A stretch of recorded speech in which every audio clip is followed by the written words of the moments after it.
All right, welcome to Avos Strength Insights. This is episode 5. I'm Evelyn. I'm Clarence. What are we talking about today, Clarence? This is all you. So today we're going to be discussing training load, and more specifically, we'll say what training load is, but we're also going to be touching mainly on how it differs in the sports setting versus the private sector.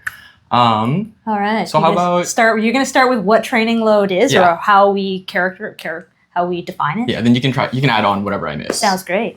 So training load is essentially the load that your body accumulates from your training.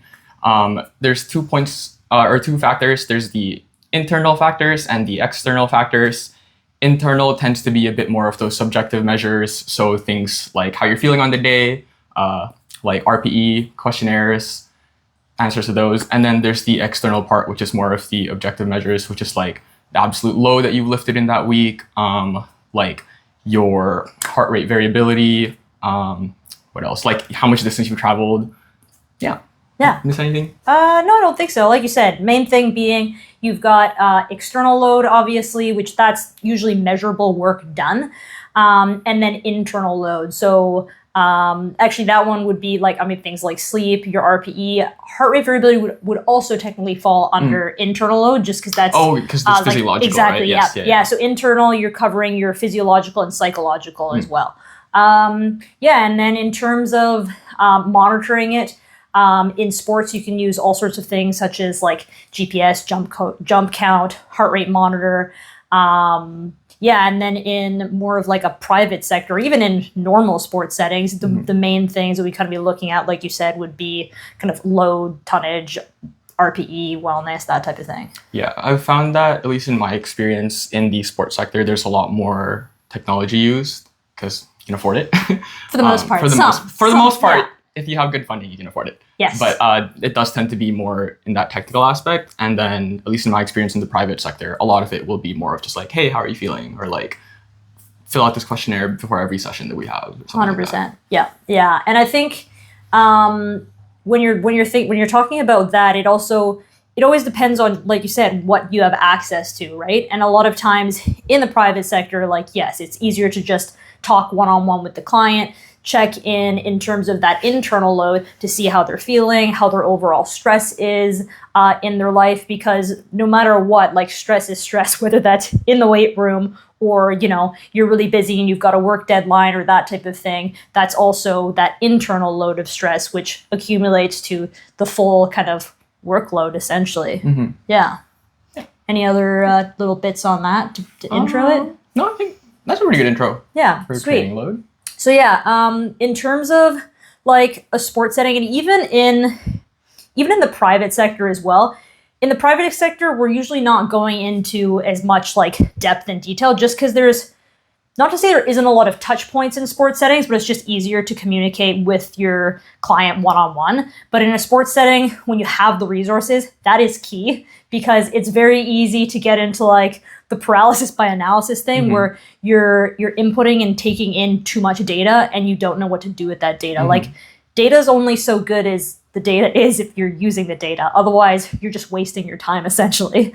Yeah. In terms of like sports settings, and when we're looking at developing a yearly training plan, it's really easy to kind of do like a session RPE. And so in a session RPE, first of all, RPE is rate of perceived exertion. It's a scale of 1 to 10 that is an internal metric of load, where you're categorizing how intense the session was. So like 1 being super chill, relaxed, you could go on forever doing it.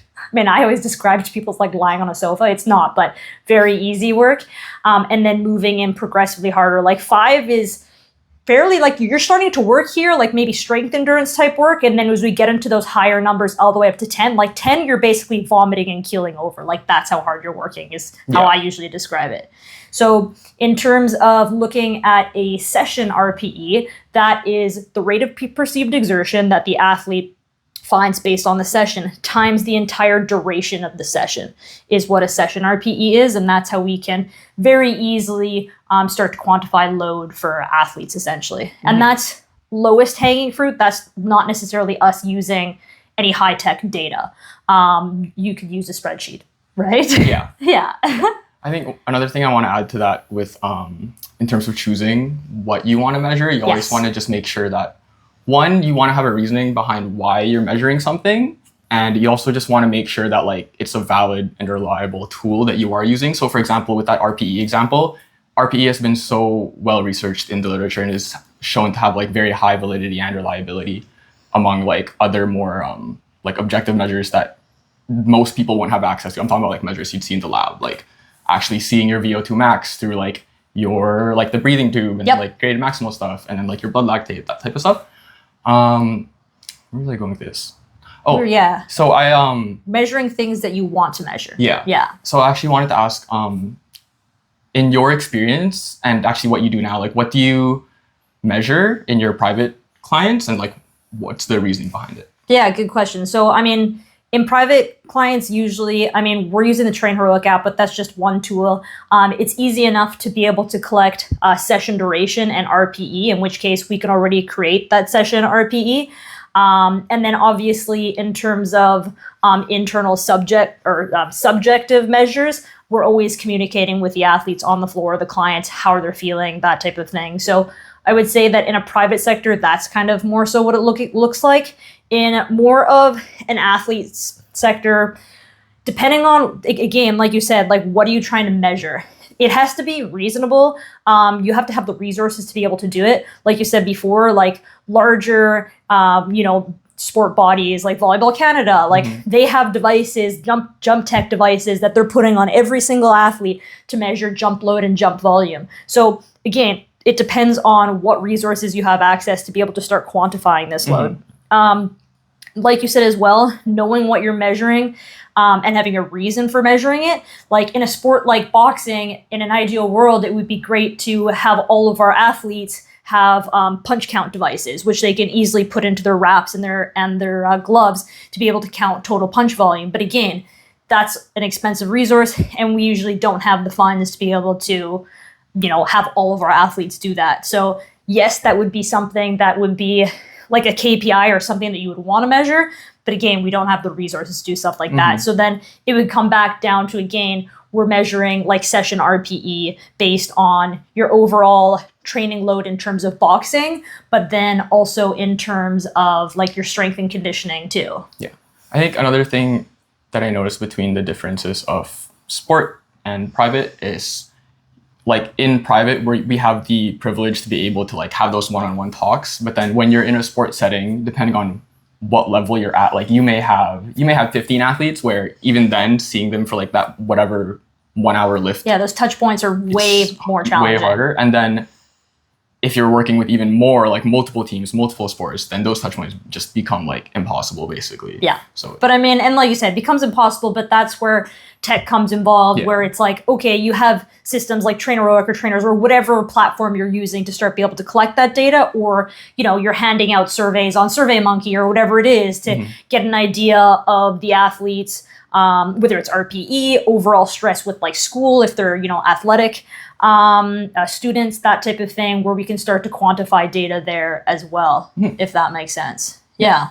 So now that like we've kind of discussed like what training load is, what we use to measure, and like why we choose what to measure, I was wondering if you could talk about how you use your training load to influence your own like training of your clients and like their programs and everything. Fair, yeah. So I mean, in terms of the private sector, it depends on kind of where they are in their training cycle, obviously, whether in their like a general physical preparedness phase or something more specific. I mean, it all just depends again. But with using something like Train Heroic, you can quantify in terms of just the overall, when you're done your session, you get a total quantifiable load of like total load lifted. So you can either use something like that based on the RPE that the athlete assigns, or the session duration as well. That's why I'm always making sure to clients to be like, hey, make sure that when you log your session, you're actually hitting the total session time as well as the RPE on it too. Because otherwise, as a coach, you're just in the dark, whether or not you're working with them or not. I would say that's kind of the main piece. And then in terms of, again, looking at athletes, I mean, when you're developing a yearly training plan, you've got the whole year laid out essentially, and then we can go into estimates of, we've got if I'm giving an example of boxing athletes, we've got boxing sessions, Monday, Tuesday, Thursday, Friday, maybe Saturday sparring, depending on where they are. And again, we can quantify all of that. So usually, again, in a setting like boxing, like I said already, where we don't have the funds to be able to track everything we want to, we're usually just going to use session ratio and then something called an acute chronic ratio. And so the acute chronic ratio is essentially the acute ratio, which is your weekly load. So think the total hours trained times like the average essentially of the RPEs.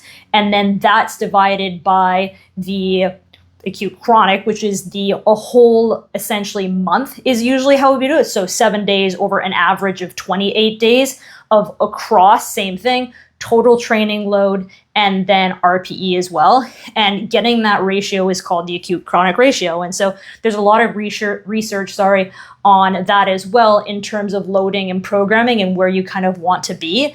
And this is all laid out on a yearly training plan. And so the kind of sweet spot based on research is that 0.8 to 1.3, I believe. And so through the whole year, we can track that and track what that looks like. And then in something like, a training camp, if you're out from nationals, where we already know that the intensity is going to be a lot higher, we would want to monitor that and flag that and not be in that area for kind of too long.